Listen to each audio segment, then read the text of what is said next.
Hello everyone, welcome to another video. In this video, I will show you how to fix Disney Plus app not working on Roku. Now, if it's not working on Roku, there are a couple of issues that might occur while trying to watch Disney Plus on Roku.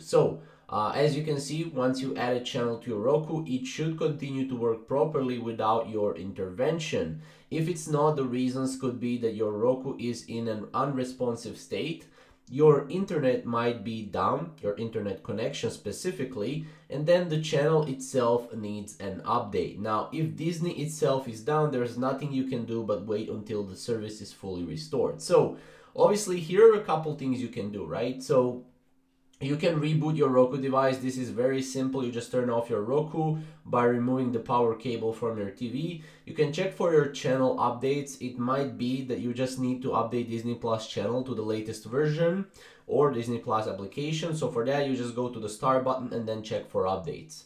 You also maybe need to update the Roku. So go to Home, Settings, System, and then System Update. And here you will be able to check the update for Roku.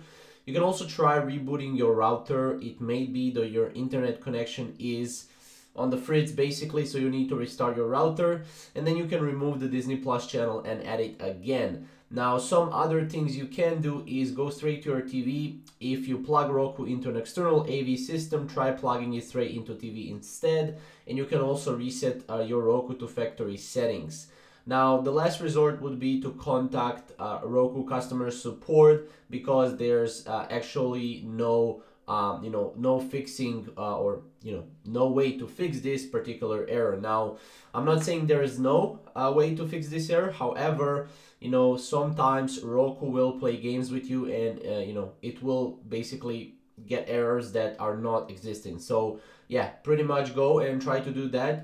If it's not working, comment down below what's your situation and I'll try to help you out. So thank you guys for watching, and we'll see you in the next video.